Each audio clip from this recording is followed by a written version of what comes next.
Hello, tile friends. Welcome back to another episode of Tile Money, the podcast where we discuss the business of being a tile contractor. My name is Luke Miller, your host. I am a tile contractor myself. This podcast is brought to you by the National Tile Contractors Association, and this episode is sponsored by Laticrete International. Today I have a guest, Joseph. Joseph has a business in South Carolina on the level flooring.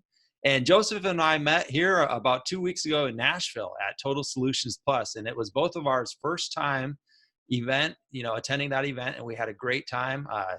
Joseph, how are you today? Thanks for joining me. I'm doing real good, Luke. Thanks. I'm really happy to be here. That's awesome. Well, I'm happy you made time, and I understand you left work a little early, so we appreciate it. And I'm looking forward to this interview. Joseph is someone who is invested in the industry. He's intent on building a successful business, and he's made a lot of progress already. So we're going to dive into his business. Before that, why don't we spend a little bit of time talking about Total Solutions Plus? Let's do it. I had an absolute blast. I saw you talking to a lot of people and spending every moment, really just, using it to your advantage. So tell me about your experience. I try to go to coverings every year. I started going about 3 years ago, and I always get tremendous value from that. Mm-hmm. But I wanted to get more involved with the technical side of things. So I found out that's where they have the TCNA technical meetings, where they have the NTCA technical meeting for the reference manual. So I said, okay, this year I'm going to go. I kind of balked at the cost initially, but worked it out, figured it out, decided it was worth the investment. Mm-hmm. Got down there, and I was just like, yeah. When I got in there. I think we actually sat next to each other in the TCNA meeting. Yeah. But no, it was incredible though. I mean, just seeing the depth of knowledge, it's different for TSP versus like coverings. Coverings is so massive, and I think Jim Olson said something about how it's much more intimate at TSP, and it really was. Like, you can just see the depth of knowledge, and everybody's available to talk to. You can go talk to people who have been in the industry for like 40, 50 years, and it's no problem at all. So I loved it. Yeah. Well, that's great. That's really great. I'm glad you brought the cost up, because that has been kind of a raise of concern, or some people have brought that up. It did cost us, I believe, somewhere around $600 for the event. And then of course, hotels, getting there, et cetera, et cetera. But you said you looked at it as an investment. So after the event, I mean, it's been a couple of weeks. Are you seeing a return on an investment so far, or was it just a good time? Yeah, absolutely. I've gotten a return on investment. I made a lot of new contacts. I did a lot of networking there. I mean, this is the stack of business cards that I got from TSP. Yeah. So, and I've been trying to email everybody and try and catch up with everybody. And I learned about new products. But honestly, I learned a lot from people who've been in the industry a lot longer than me about my price structure. I think one of the first nights we were there, we were talking about price. Yep. And somebody asked me like, "Oh, well, how much are you charging for walls?" And I told her like, "Oh no, you need to double." I was like, "Okay." So I'm starting to work that in, and I've readjusted the way that I sell as well already. Okay. And so yeah, I am starting to see a return on that already. I mean, I figure just the information I learned, I would have broke even, but all the other stuff I'm already making back, and I know that's gonna extend in the future. And I've got already new prospects for 2020. That's great. That's great. Yeah, I found the same experience. The intimacy, like you said, the fact that there were so many people there that have been in this business for generations. Some of them have an inherited business, and they've made improvements. Some of them have started recently, but they've built up really good businesses. And they're so accessible, like you said. So that alone, I feel like coverings is kind of like a zoo. It's amazing. We want to be there. It's fun. There's a lot to see. There's a lot going on. People are very busy. This one, it's a little bit slower, or a lot slower. Yeah. And you're able to kind of sit down with people, take them aside, and pick their brain. And you see them over and over again. I saw you with some folks. I saw you with Heidi Cronin quite a bit. Yeah.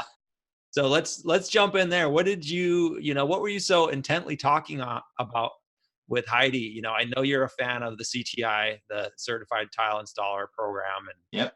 So tell us about that. Yeah, for sure. I mean, I'm CTI number 1155. I'm nice. Not the lowest number, but I'm I'm lower. Yeah. But no, me and Heidi were talking a lot about just sort of, where things are in the industry, what we can do, for example, as qualified labor, what we can do to kind of reach out. I was talking to her because, that's her job, is to reach out. And right now, obviously, she's focused on fundraising, which all of us can do. And we were talking even about that, like reaching out to CTI alums, seeing how we can like support the CTEF, which is Mhm. something that I hadn't really thought about before. But then after talking with her, like, you know what?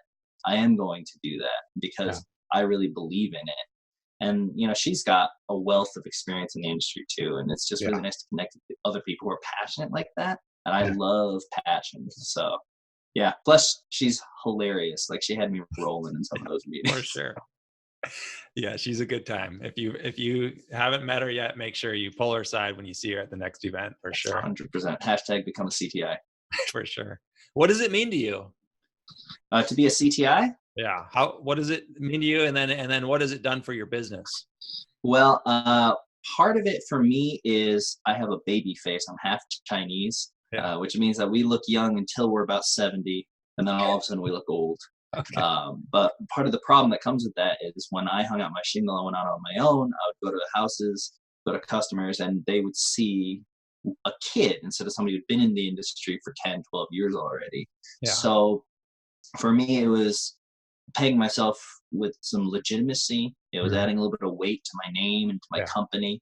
And then also, it was something for me. I'm a pretty technical minded person when it comes to my work. And Yeah. so to know that I wasn't missing anything, and that I knew if I came across a weird situation, not only would I know how to find the solution, but also how to interpret that, like from the TCNA handbook, and put that into effect.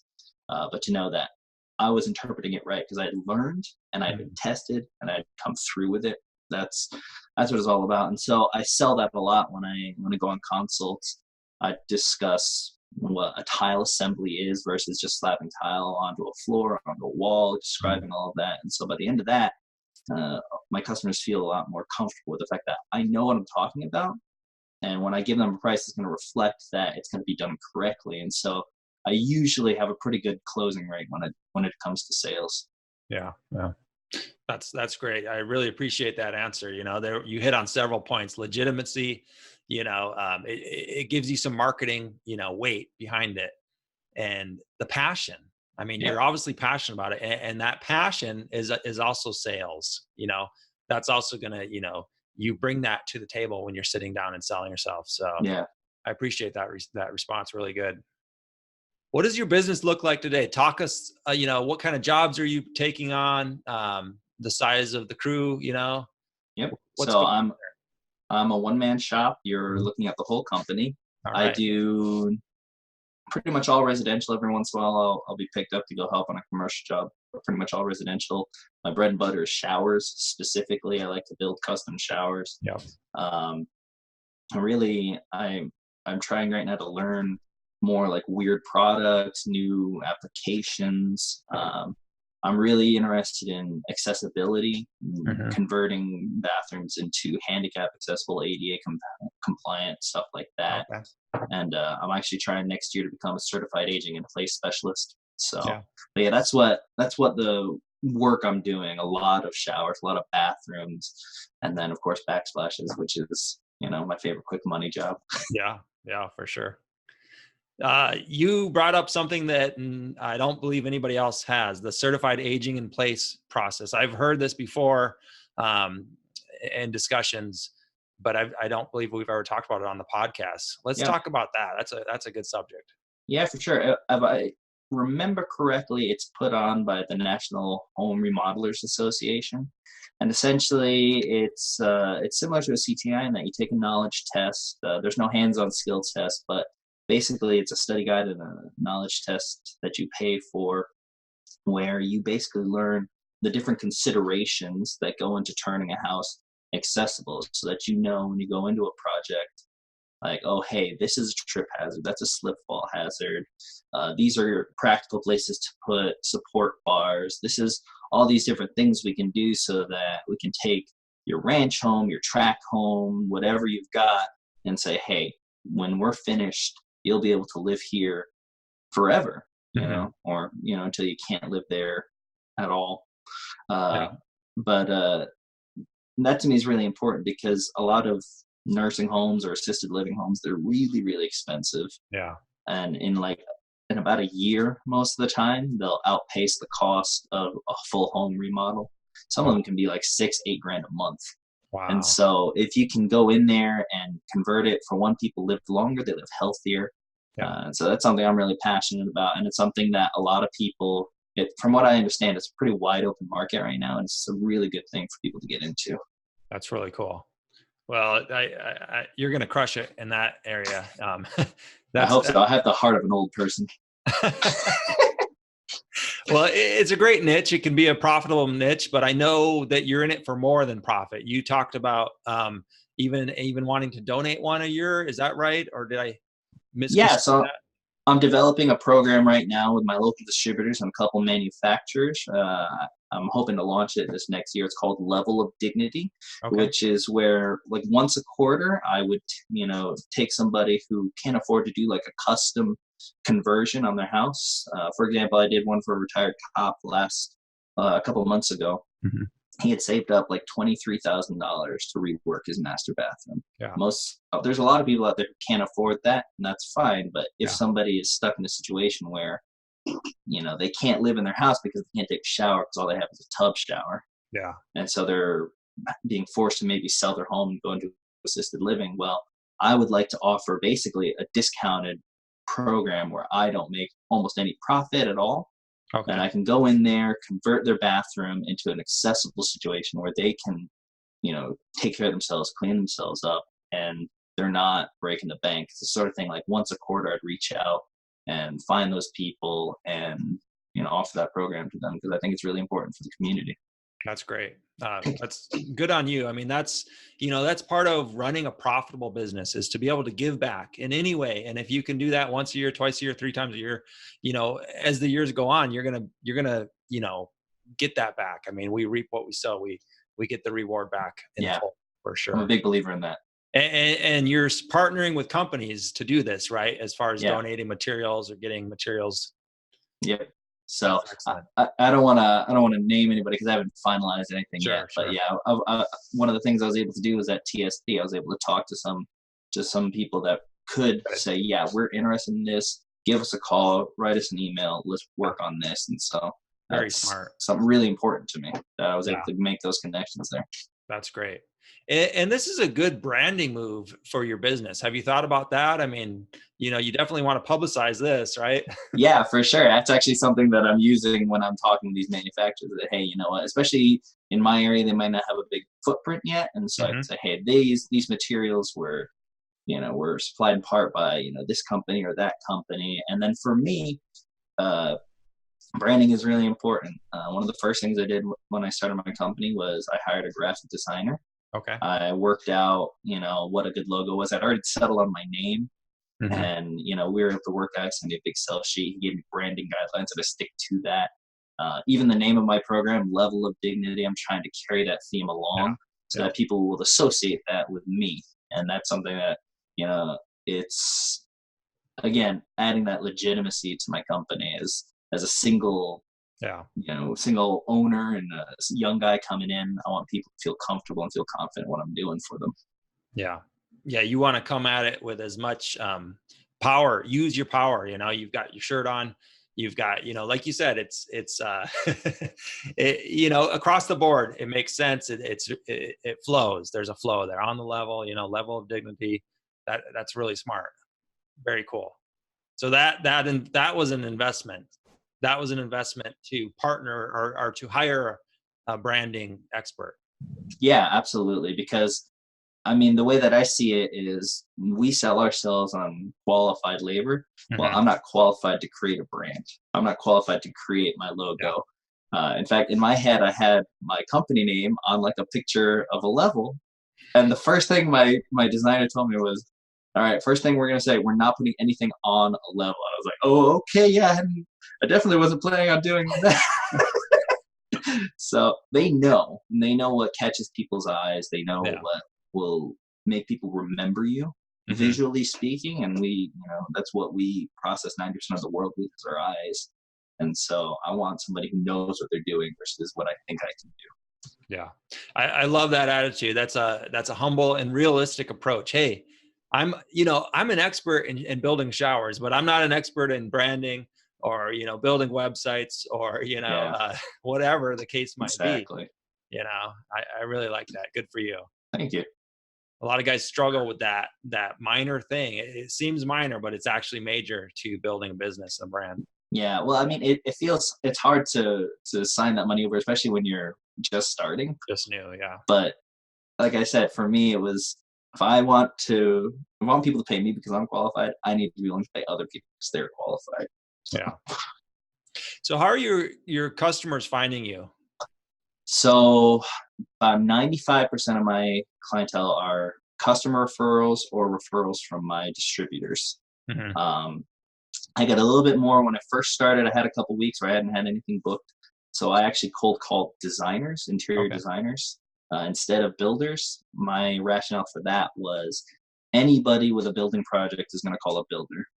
But people who had money they wanted to spend on something special, they were going to call a designer Yeah. first. And Yeah. then the designer would kind of find the people who could execute that vision. Yeah. So actually, that first week, I booked 4 jobs just through cold calling. One designer, I called, she was on vacation. She said, I'm really happy you called. My Thai guy just bailed on me and I need somebody now. I said, Yeah. fantastic, I'm your guy. And I happen to have availability. That's cool. I like your rationale there.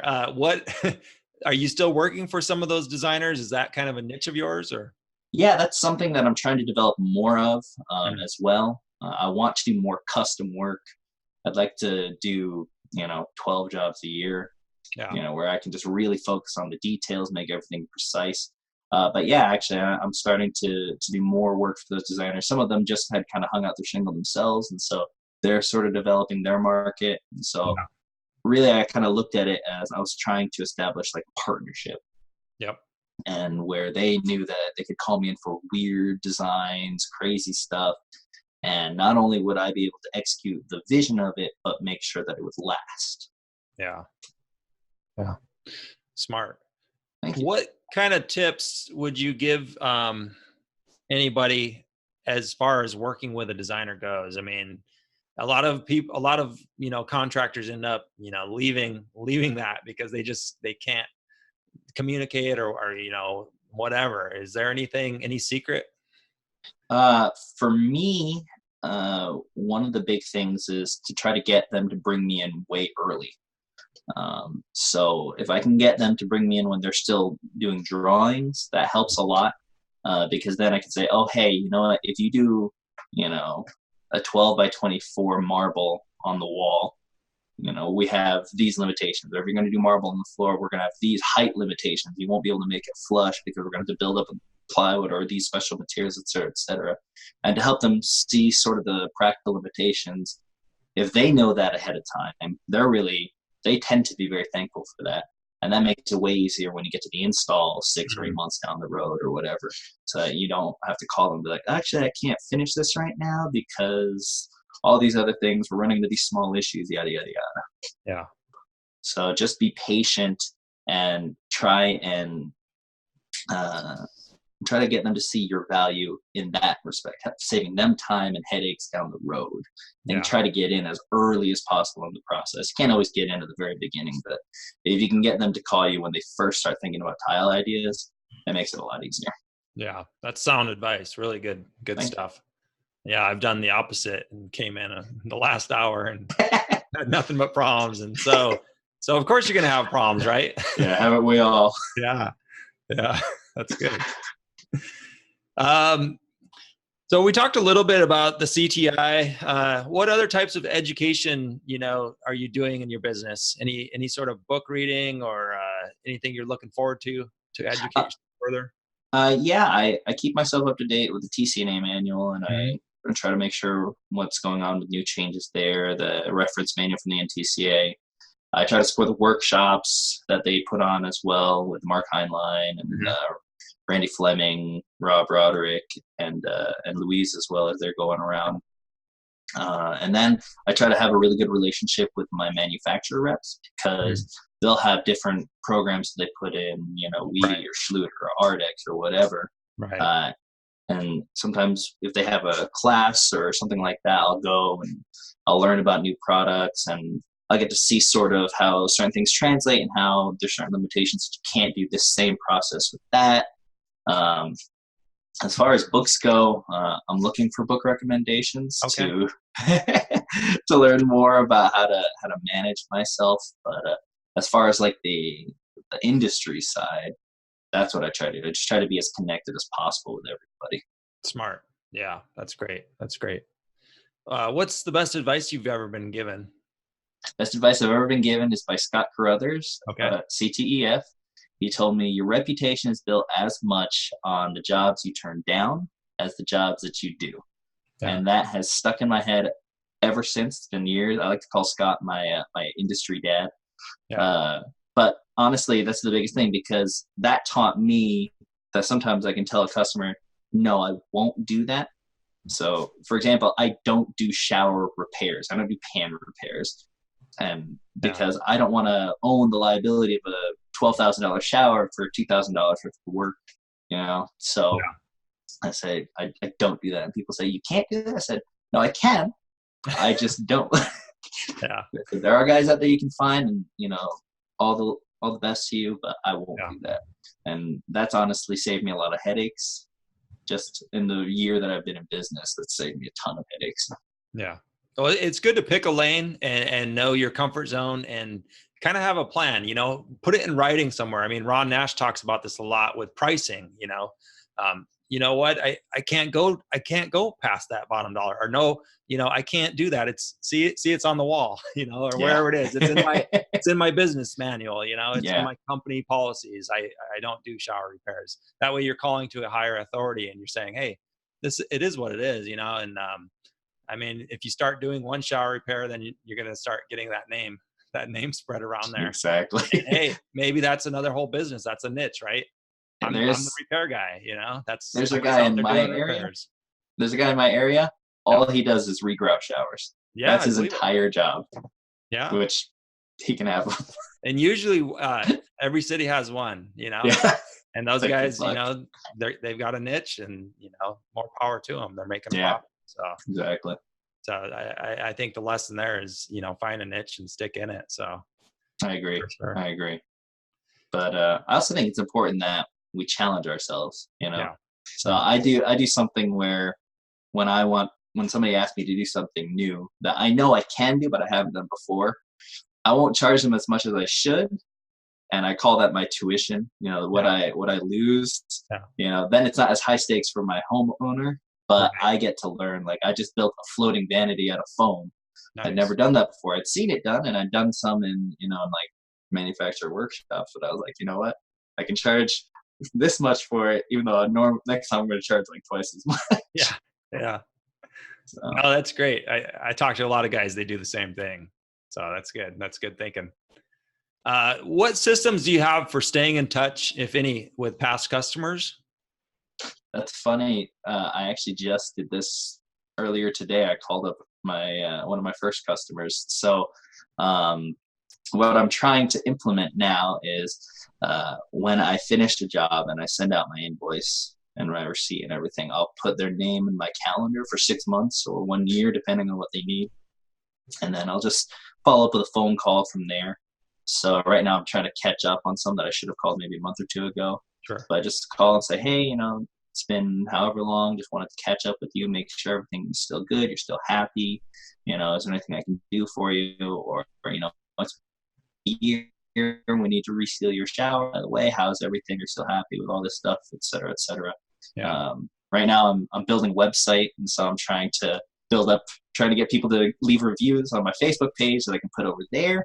Yeah. And at the same time, trying to make sure that I space those out so that I don't have all of them on like 1 week and Yeah. then none for like 6 months while I build up more. Okay. But yeah, that's basically it. Just my Google Calendar Yeah. and reminding me, because I have a terrible memory and a terrible Wow. sense of time as well.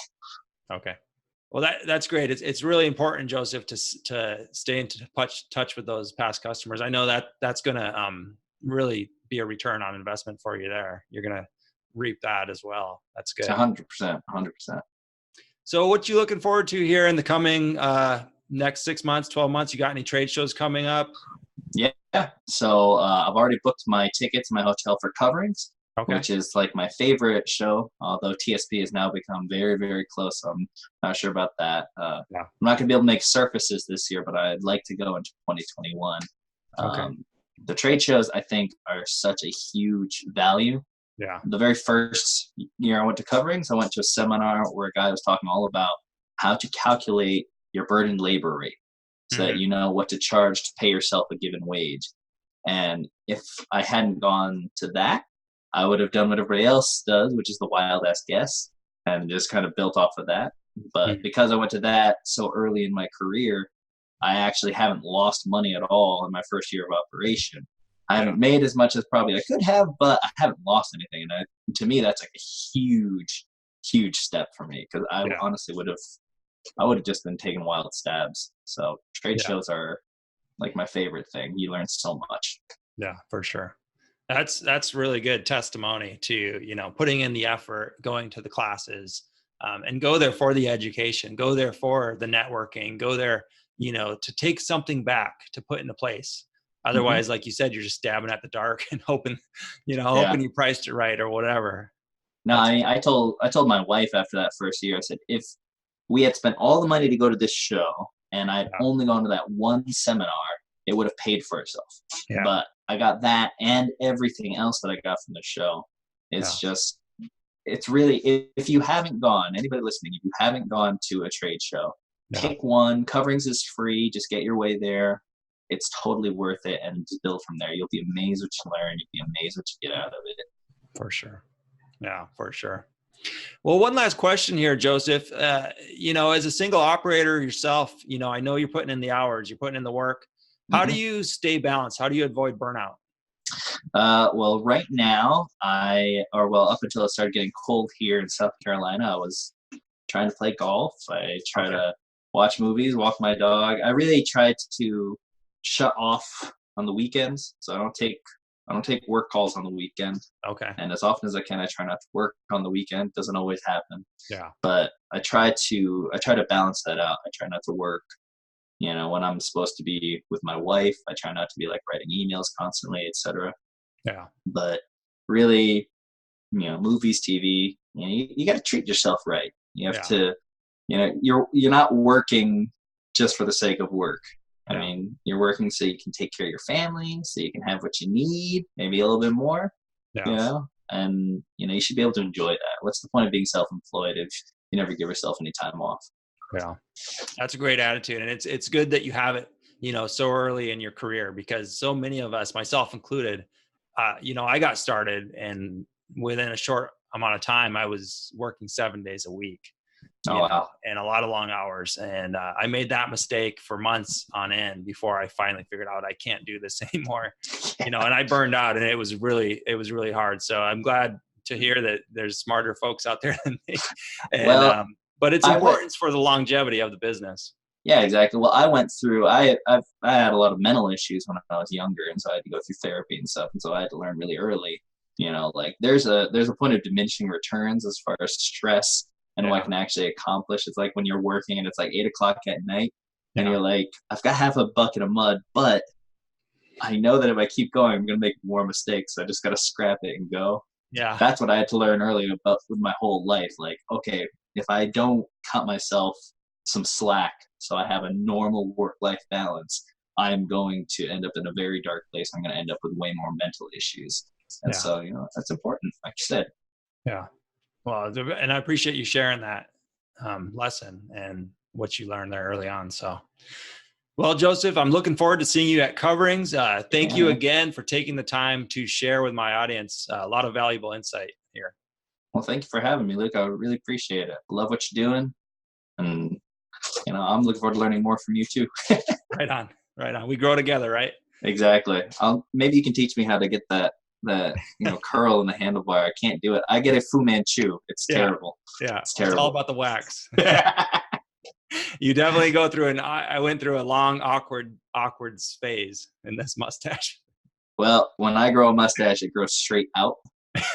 It's I did No Shave November one year, and Okay. nobody liked it, not even me. Right on. All right, tile friends, stay profitable out there. Bye, tile friends.